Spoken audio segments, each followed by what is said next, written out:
You're listening to episode 138 of Present Moment.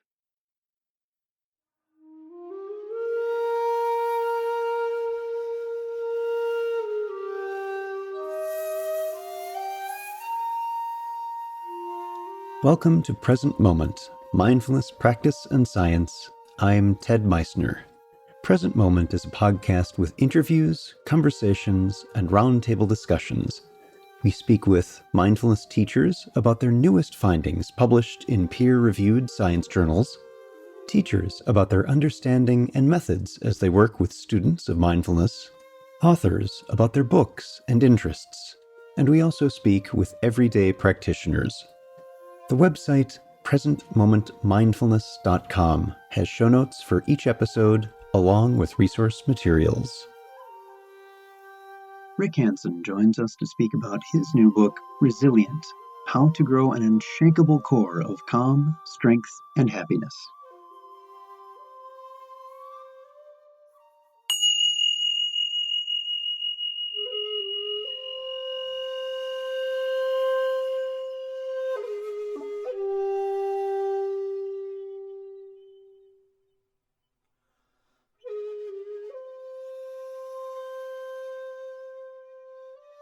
If you're listening to this podcast and find value and insights from what is shared here, know that this is made possible from your generosity and the generosity of others like you. I want to thank those of you who are making monthly donations to keep this podcast going. And if you're not yet, please take a moment, go to presentmomentmindfulness.com and click on Make a Donation. One-time or especially small monthly donations show you value this work, which can't happen without you. Thank you for your help, your support, and your kind generosity. When I hear the word resilient, I used to think of it as pushing against, being resistant to something else. Over time, though, this has proven to be too narrow an idea, not able to encompass the complexities and nuances of resilience. Most surprising was the idea of being able to nurture it and grow our capacity to bounce back and even thrive in difficulties. Rick Hanson, PhD, is a psychologist, senior fellow of the Greater Good Science Center at UC Berkeley, and New York Times bestselling author. His books are available in 26 languages and include Resilient, Hardwiring Happiness, Buddha's Brain, Just One Thing, and Mother Nurture. He edits the Wise Brain Bulletin and has numerous audio programs. A summa cum laude graduate of UCLA and founder of the Wellspring Institute for Neuroscience and Contemplative Wisdom, he's been an invited speaker at NASA, Oxford, Stanford, Harvard, and other major universities, and taught in meditation centers worldwide. His work has been featured on the BBC, CBS, and NPR, and he offers the free Just One Thing newsletter with over 120,000 subscribers, plus the online Foundations of Well-Being program in positive neuroplasticity that anyone with financial need can do for free. Our guest today is Rick Hanson. Rick, welcome to the podcast. Good to see you. Ted, it's a pleasure to hang out with you again. Yeah. So for those who are listening to this podcast, you may have heard me speak with Rick before on a different podcast, but I know this is an introduction perhaps to many of you to have Rick on Present Moment. So Rick, why don't we start by just having you say a bit about your background? Okay. What a long, strange trip it's been, right? So I started meditating in 1974. I had grown up in a very conventional kind of way. And at the very end of college, UCLA, I thought, what about Eastern philosophy and religion? And that was my encounter with Buddhism and other contemplative traditions. Buddhism spoke the most to me, I think, in a part because of its simplicity and directness and immediacy in its engagement with experience, particularly over time, the early Buddhist teachings that have come down to us through the Pali Canon and other sources that are very psychological, especially in a good, clean translation. So it just seemed true to me, like, wow, this is right. I still had to do a lot of practice, I still do, but that's when it began for me. So then that took me into the human potential movement, which then took me into clinical psychology, which took me into a license as a PhD psychologist, which has taken me in the last 15 plus years into a deep dive into brain science, into an exploration of what's actually happening in the body, especially in the nervous system and its headquarters, the brain, that is the final common pathway, at least inside the natural frame of ordinary reality, of all the causes coming together to make this moment of hearing, seeing, the sound of my fingers snapping, experience warm-heartedly of being with you right now, Ted. So that's been, I guess, the essence of my journey. Some books along the way. Been married a long time, 2 kids grown up. I've done a lot of stuff in wilderness, some stuff in business. So I've been in the real world. And I guess to sum up, I think of myself a lot as a methods guy. I'm deeply interested in practice. One of the things that appeals to me about the contemplative traditions is their focus on experiential practice, the present moment, the immediacy of what helps and what hurts, what makes it better, what makes it worse, and how can you become more skillful along the way. All right. Thank you for that summary of a lifelong journey that is well on its way and has such tremendous momentum and influence in the world. Thank you for that. And what we're here to talk about is one of your books, one of the more recent ones, Resilient, How to Grow an Unshakable Core of Calm, Strength, and Happiness. And I want to ask, before we really get into what we mean by resilience and what's in the book, what moved you to write this particular book? Well, probably there are 2 stages in what moved me to do it.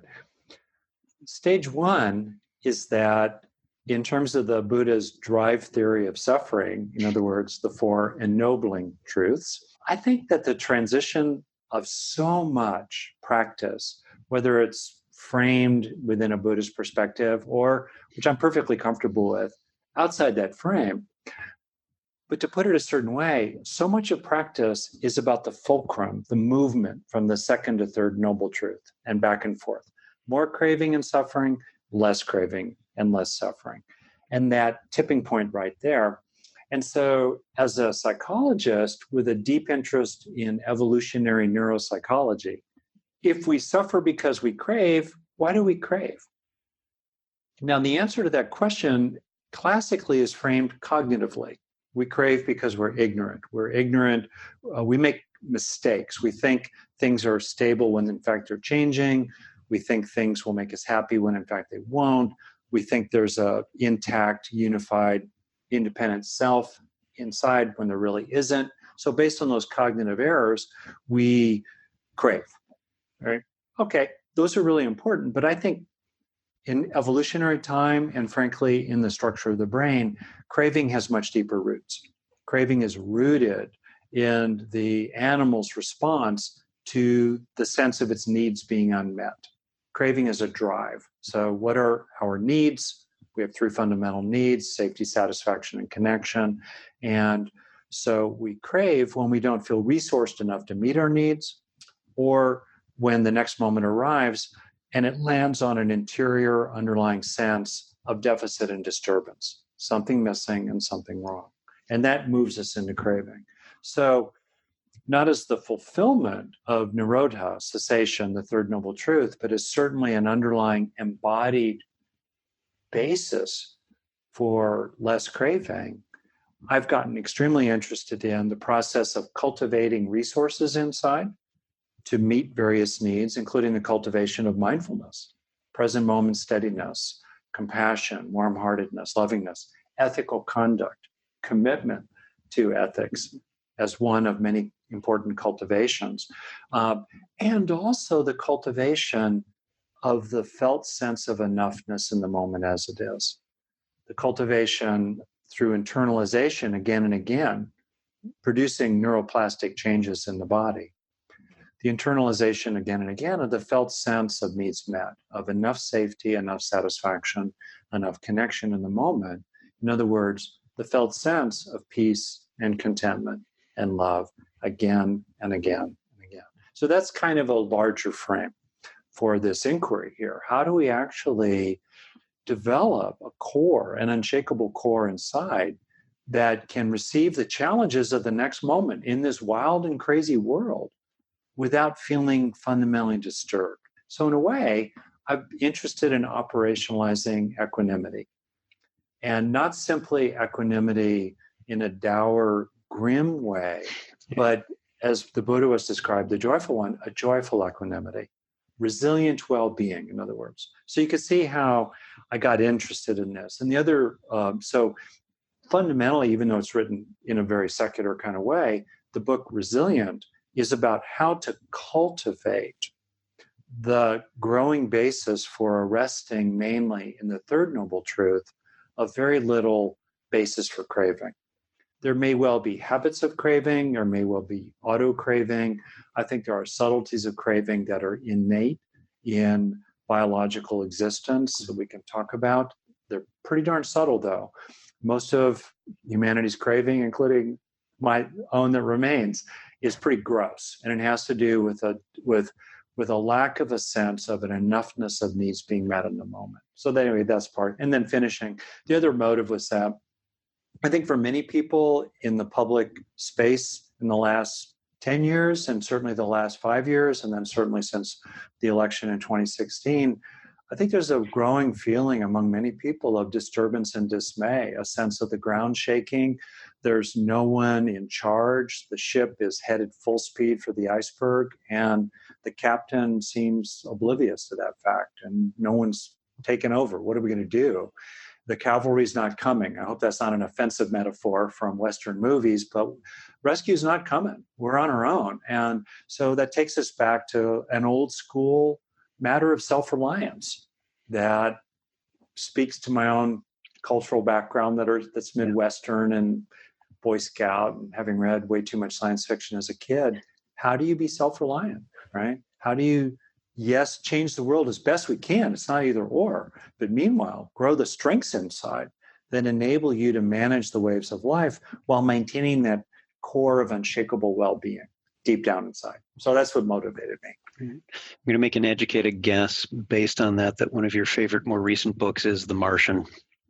Oh, sure. I love that scrappy guy. The book was, for me, no offense, almost unreadable because it was like an engineering manual. I actually prefer the movie. Usually I like the book better. But no, that quality. And to me, that's so grounded in the spiritual traditions that, we draw on what we can, and meanwhile, we must practice ourselves. Right.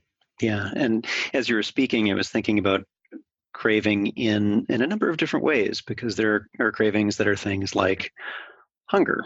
When are we driven to eat or drink? And when there's a moment of just biological, this is stated, and we stop, versus other kinds of craving that may be more in headspace and self-created craving. So before we go into that, I want to talk just a little bit about resiliency itself. Yeah. It may sometimes come with a connotation of resistance. You're being resilient to something. And I'm wondering if you could talk about how you define it and how you mean it. Oh, I think that's really a good distinction. Well, resilience, up to me, so I'll define it. So resilience means the capacity in a person to manage challenges and adapt to them and recover from serious challenge while meeting your needs and pursuing your goals. So we need resilience to survive the worst day of our life. That's where the headlines are. That's what people think. How do you come back from a combat tour? How do you recover from your PTSD? There's a place for that. But where we mainly use resilience is to weather the slings and arrows of everyday life. Where we began, before we started recording here, we were talking about some business issues and kind of your world, and I overlap with your world in some ways. How do we deal with that? How do we deal with aging? How do we deal with children leaving home and there's a hole in our heart? How do you deal with a health issue? So we need resilience for those everyday matters. So it's that capacity to keep on going in the face of challenge. You don't need resilience when you're sitting on the meditation cushion and you're in bliss and everything's great, and music's piped in and the weather's perfect and all that. But you do need resilience when you're challenged. Now, where does that resilience come from? It comes from psychological resources.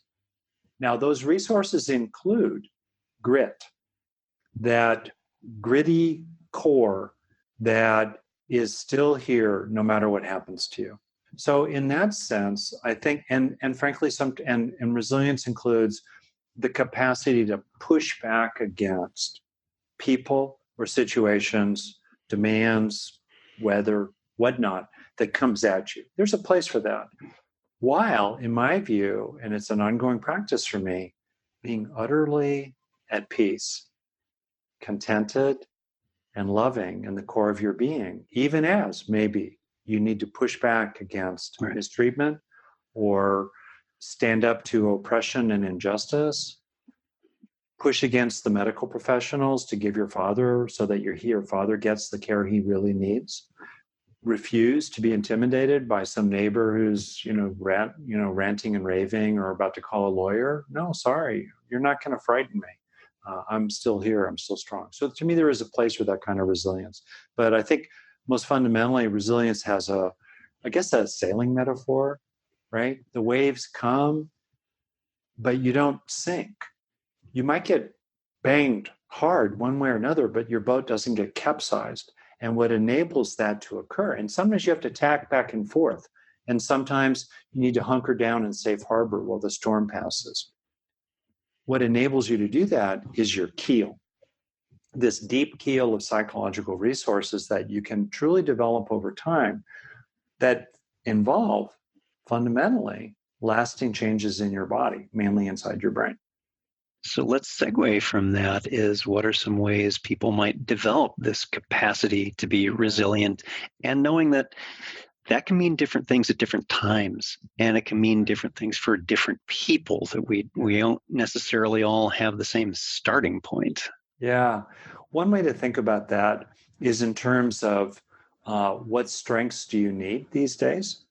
And a way into that is to consider your needs in terms of safety, satisfaction, and connection. So, for example, if someone is grappling frequently with feelings of anxiety or anger or helplessness, or dealing with pain or the threat of pain, or serious threats to survival, those are safety issues. And there's certain resources that are really appropriate there, like the cultivation of fortitude, of just pain tolerance, of determination, willfulness, a sense of strength inside, calm strength inside, the sense of calm, being able to relax your body at will, the recognition that in the moment, at least, you're actually basically all right in the present,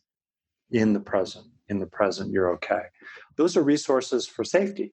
They're not that relevant for a lot of our relationship issues, and they're not that relevant for feeling contented and enjoying life and happiness. Those are different resources are needed for that, are required for that need. So a way in would be for a person to ask, wow, to me, this is the great question.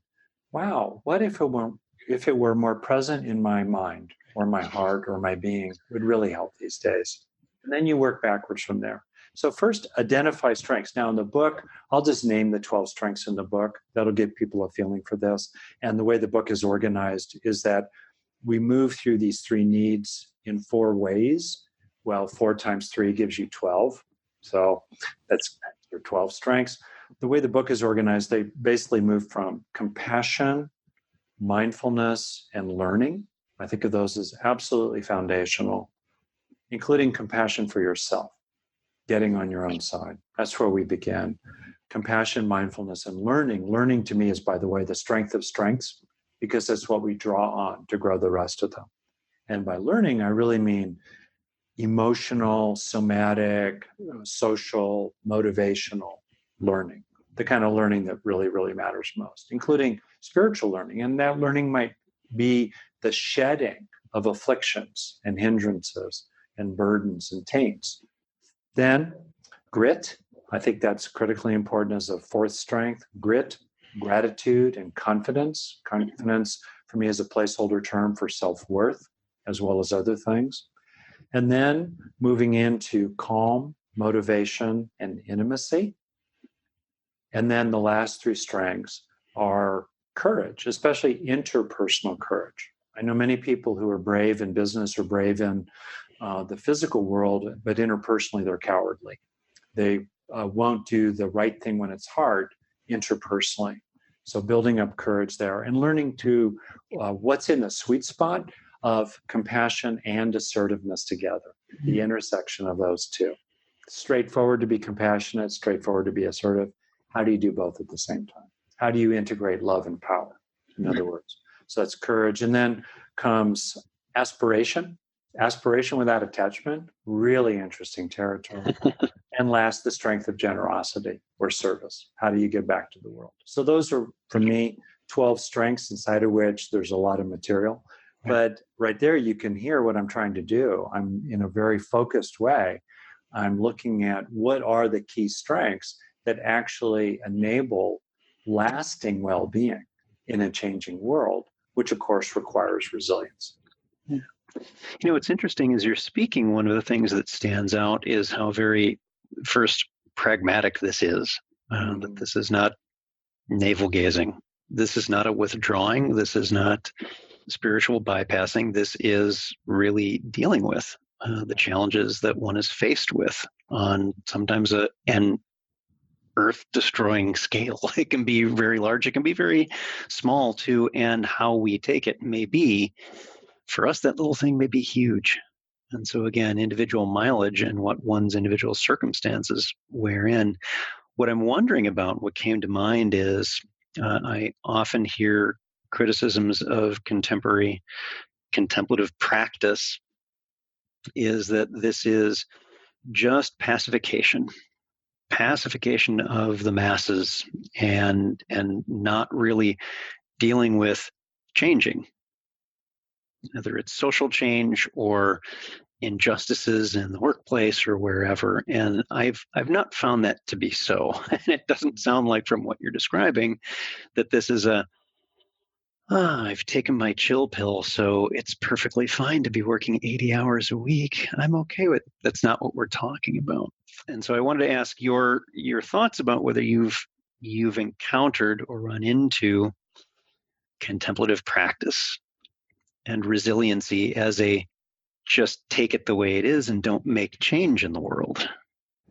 This is a classic issue. And it's one I encountered myself kind of growing up through the 60s and 70s. I came of age really in the 70s, early 70s. And it's the tension between the personal and the political, classically. And what I would say, first of all, is that I find often people cast up these straw men that are really not true. What I observe actually in general is that as people develop themselves personally, they become more pro-social. And whether it's pro-social at a local level or a larger scale level, they tend to be more engaged in those ways, partly because they have more free attention. They've healed inside and they've grown resources inside. And with some exceptions, most people's heart naturally moves toward the larger whole, especially if they have a sense of surplus energy, free attention, and capacity. I think that's true. Also, to be able to sustain political engagement, we need practice.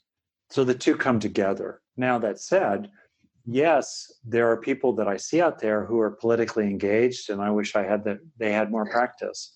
And I see people, I'm sure, who are personally engaged in a middle class or upper middle class kind of way. And I wish they paid more attention to politics, or that they were more interested in contributing some of their time and their money to one thing or another.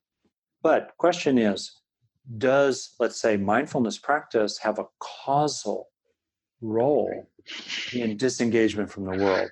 I think that's mostly BS. And even if in some cases, mindfulness led those individuals to gaze more at their navels and be less willing to vote or to speak up. All right, I'm sure that happens some of the time. On the other hand, to whatever extent that happens, needs to be netted against the degree to which mindfulness was causal, let's say mindfulness, in many more people being moved to do what they can for global climate change, social injustice, large and small. Agree. Thank you, Rick. So, in the developing of this capacity, awareness, resilience, that whole process of growth, what are some of the challenges that you find people regularly run into in that development? One, and I say this as a longtime psychotherapist, mindfulness teacher, personal growth, human potential teacher, as well as someone who's been in business and seen business things. A huge fundamental issue is that experiencing does not equal learning. In other words, the conversion from state to trait is woefully small, and there's been very little interest among many professionals and in professions as a whole in increasing the conversion rate from experience to lasting neuroplastic change from state to trait. So I'm answering your question in a way that might seem initially abstract, but it's kind of like, to use a metaphor, it's as if you're asking me, wow, Rick, in the desert here, what kind of issues do you run into with regard to growing corn? I say, not enough water. Nobody's talking about water. If you want to have more corn here, we have to have more water. So to be challenging, I would say, whether it's for me with my therapy clients or the people coming to my meditation group or the graduates of MBSR or other mindfulness-based interventions of one kind or another, actually, for the third to two-thirds who are kind of more at the low end of the distribution of results, why didn't they continue practicing? Why didn't they have lasting gain? Why did that person, in my case, let's say, come to 10 sessions of therapy and not get much out of it? Or while they're in the room with me, the light bulbs are popping, but they walk out the door and it's as if it didn't happen. People go on a retreat, they get calm, they get happy, it's great. A month later, they're as neurotic as ever. Right. And this is something I've seen as well in my own practice and with participants and programs that I've led, is the pausing is seen as removal, as an escape.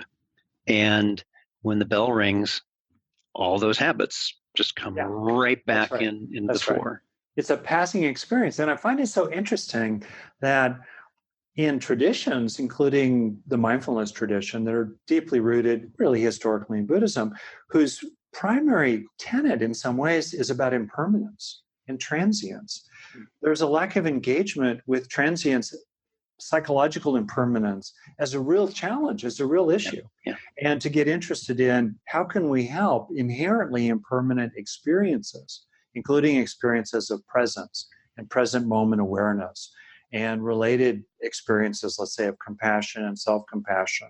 How can we help those experiences that in their nature are very evanescent? How can we help them leave lasting physical changes behind?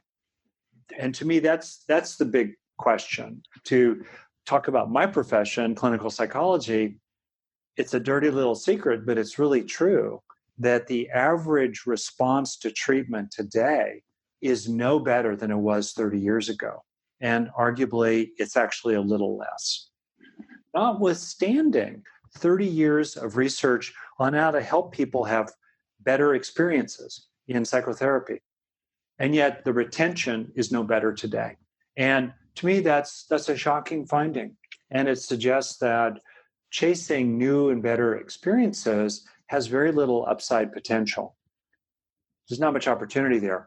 But getting much better at what I call installation, the installation of these experiences, the conversion of them to lasting neuroplastic change, particularly in terms of what people can do inside their own minds, not just based on, we need to do retreats in wilderness. Somehow people will gain more. Check a box. We did the retreat. Yeah, maybe a little bit, but the active agent of learning, to put it metaphorically, is between the ears. That's where agency really lives. That's the primary source of a learning curve that is, the distinction between a learning curve that is relatively flat and one that is actually steep. It's what people do inside their own minds while they're meditating, or when they get off the cushion for the first 30 to 90 seconds after they get up, to really help the experience to sink in and to increase trait mindfulness over time. Trait concentration, trait stability, trait compassion, trait self-compassion, and so forth, trait loving kindness, trait tranquility, trait equanimity, right? Trait happiness, trait gratitude. How do we increase traits? So that's what has been my focus. That's a primary focus of my work. The how, really, of bhavana, neurobhavana, the how of cultivation. And to me, that's the magic bullet, is to apply that superpower of cultivation to whatever it is you want to grow. That, having experiences is actually, in most cases, there's significant exceptions based on external circumstances or internal neurochemical or other physiological disturbance. But for most people, the having of beneficial experiences is easy. It's easy to be mindful for a breath or even 10 in a row. But how do you turn those 10 breaths into greater trait mindfulness so that the next time you sit down, you are palpably calmer? Right? Yeah, the integration, so that it's not a bag of tricks you bring out only in certain conditions and then put away, perhaps even unintentionally, mindlessly put away, and then you're back in the soup again. Yeah, that's right. So if people are interested in my stuff, it's the actual how of converting states to traits in terms of what you can do inside your own mind is remarkably straightforward. A lot of people know how to do it. Great kindergarten teachers, people who are in the upper quarter or 10th of the distribution of people who go on retreat or do my MBSR and get a lot out of it. What are they doing inside their own minds to get a lot out of it? We can study those people. It's shocking that in psychology, and I must say as well, in mindfulness training and in my experience of it in human potential, there's actually no theory of growth. A fifth grade teacher, and I have a lot of respect for fifth grade teachers, a fifth grade teacher has a more developed pedagogy of change. They have a theory of change that is grounded in neuropsychology, particularly in the last 10, 20 years.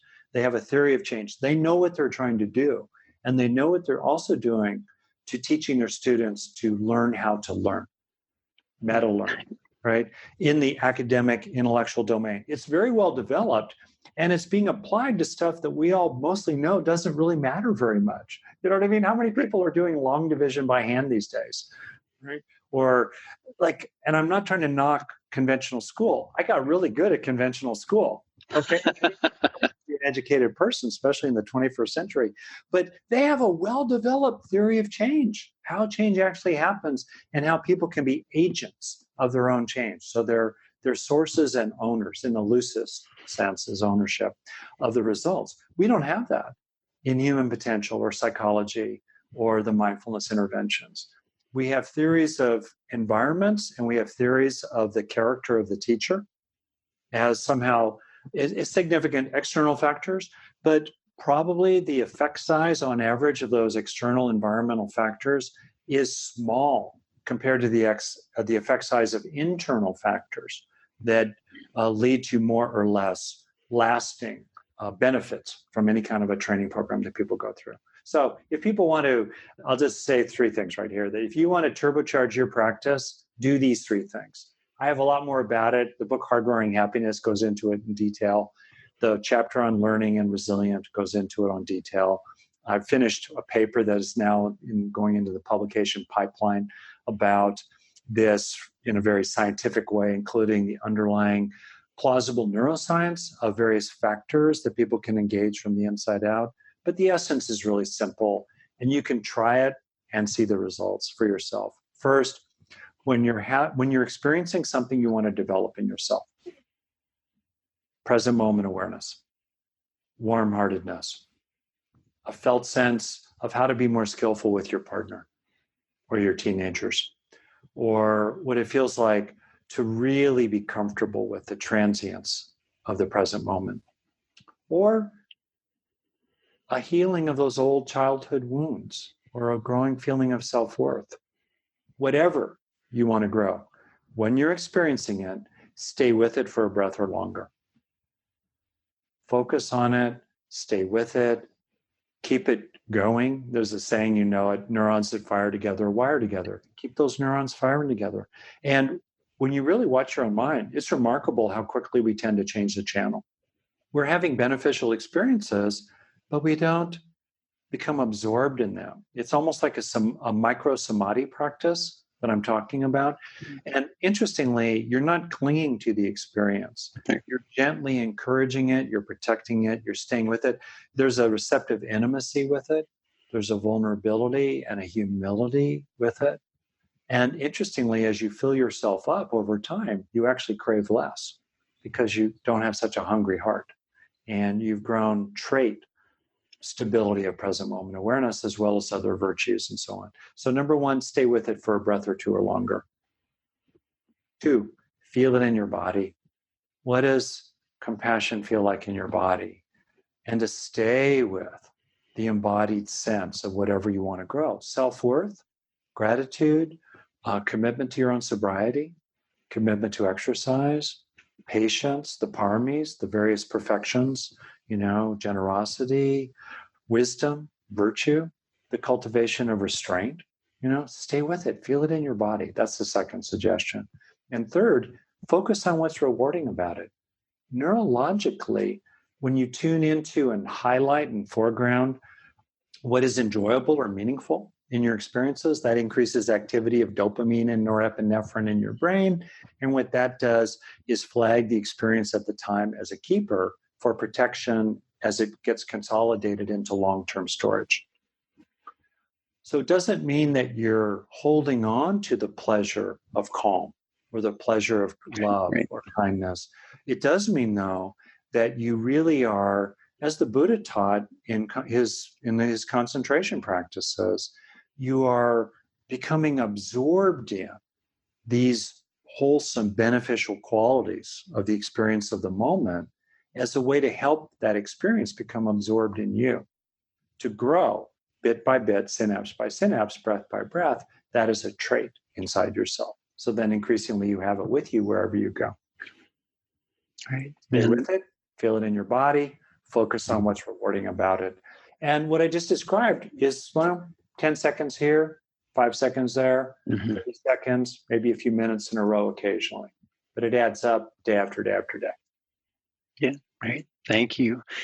I also wanted to ask, you are working on a new book that will be coming. Say a bit more about that too. Well, thanks for letting me rant. You're a very good listener, so I feel it's okay to keep ranting, but maybe Please do. maybe you're too good a listener, Ted. I don't know. Anyway, well, the new book is about 7 qualities of awakened beings that you can also observe in the core of your own being, in who you really are. And so this book is about taking them on as practices, in effect, to tap into the Tibetan metaphor, taking the fruits of practice as the path of practice. So I'll name these 7. And I've taught a retreat with them, very powerful. We recorded the retreat, we're editing it. It'll become an online program very soon that it will be freely offered to anyone with financial need. Otherwise, we're happy. It's the Robin Hood principle. Yep. Afford a well-priced online program to pay for it. So we're doing that. And I'm also turning it into a book that's under contract and coming out in May next year. The 7 practices are steadying the mind, warming the heart, resting in fullness. The first 3 are foundational. You can see right there what I'm including there. Yep. Steadying the mind, mindfulness, concentration, factors of stability, warming the heart, compassion, self-compassion, loving kindness, are grappling with our social primate nature in a very interconnected world these days. And fullness is about basically joyful equanimity, or happy equanimity. How do you feel that fullness? Resting in the green zone, I call it, edging into the third noble truth. So those are the first 3. And then we really move into the deep end of the pool. Being wholeness, which means accepting yourself fully, unification of mind, ekaggata in Pali to some extent, and a sense of coming into and observing mind as a whole, the mind process as a whole. I don't mean intellect, I mean phenomenology or the stream of consciousness in the moment, including awareness as a whole. And also in this book, what I developed is the plausible underlying neuroscience of each one of these and how to then use what's increasingly plausibly knowable and certainly has low risks to strengthen these qualities inside ourselves. So I call the book Neurodharma. That's my working title, The Deepest Roots of the Highest Happiness. So there's interesting to use wholeness. Good research, Norm Farb and his colleagues in that material, that when we're caught up in a mind wandering or we're caught up in stressful task doing, we tend to engage networks in the midline of the cortex, front and rear, or rear and front, respectively. But when we drop into present moment awareness, we use networks more on the sides of the brain, especially right-sided for right-handed people, because that's the part of the brain that does gestalt, holistic, whole awareness that brings us into the present with little sense of self. So wholeness. Fifth practice is receiving nowness. What is it actually like to come right into the emergent front edge of now continually and hang out there at the front end of the processing stream before suffering has had time yet to sink its roots, coming right there. How can you do that neurologically, engaging different systems, including ventral attention networks, things like that? And then opening into allness, that's the sixth practice. The self-world boundary starts dispersing. I draw there on a lot of the really interesting work of the neurologist and Zen teacher James Austin about what could be happening during Kensho or Satori when the self-world or non-dual experiences, the self-world boundary really falls away. Or more generally, you start to recognize the truth that we're a local patterning of allness, that you and I are differentiated in meaningful ways. Ted is different from Rick. And yet, really clearly, we're simply waves in the same sea. And to really feel that, to bring that conceptual knowing right into you, moment by moment. And then in the seventh practice, I call it finding timelessness. That's where we really engage the potential transcendental, where in my own Buddhist roots, take the Buddha seriously when he talks about the unconditioned. And particularly, I think plausibly, his references to that are not about a psychological state of possibility, but about something that's meaningfully, categorically distinct from natural, ordinary reality. And what might that be? How can we have intimations of unconditionality? What might be happening in the brain in the run-up to Nibbana or Nirvana, and why might that matter? And how can we become increasingly permeable to the transcendental in ways that ring true for people? I'm quite happy in this material for people to stop at the first six practices. I think the Buddha went into the seventh, and I want to honor that as well. Minimally, I think the transcendental is a field of unconditioned possibility, always just prior to conditioned actuality. Beyond that, might consciousness be a necessary attribute of the transcendental? That's really interesting. If there is, and you don't have to believe it, but if there is the transcendental, does it have a quality of lovingness to it? Is it benevolent in some ways? So that's what the territory of the book is. So, and for me, this is material that's enormously interesting personally, very much in my own practice. I would say the first six especially, I feel really quite grounded in, steadiness, lovingness, fullness, wholeness, nowness, and allness. I'm not enlightened, but I'm pretty stabilized there. And then, the seventh, I'm an interested amateur. I still a grasshopper. Help us, Obi-Wan. Teach us, about that ultimate. But that's what that material's about. And the point is, anyone can engage each one of these seven at the level they are, from just a taste to a full stabilization. But I think those seven are a pretty thorough, pretty far-reaching description of the upper reaches of human potential.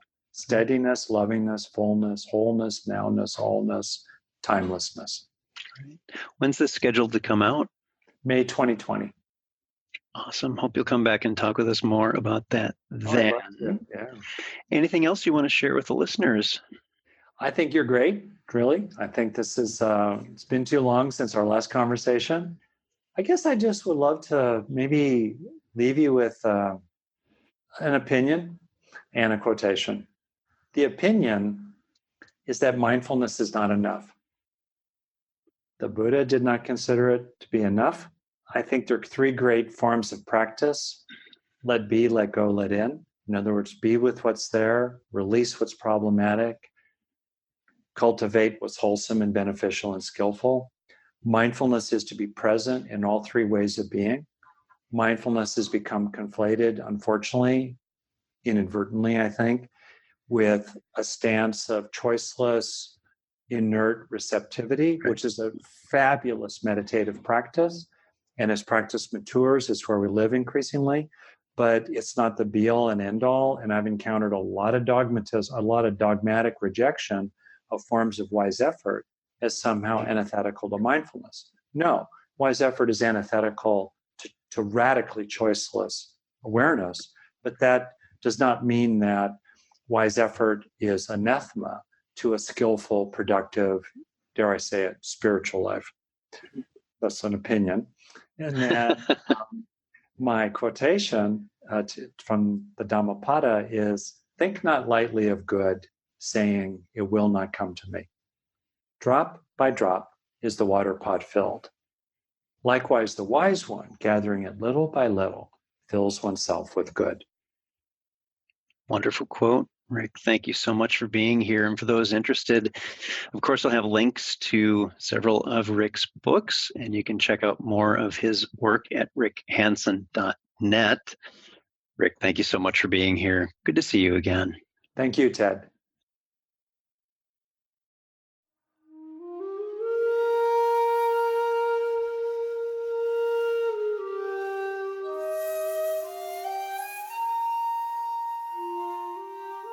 Thanks for listening. If you'd like to learn more about something you've heard in today's podcast, please come visit the website at presentmomentmindfulness.com. You'll find an entire webpage devoted to this and every episode. You can comment on the episode page and find show notes and other helpful resources for your mindfulness practice. The shakuhachi music heard on Present Moment is used by permission and through the generosity of musician Rodrigo Rodriguez.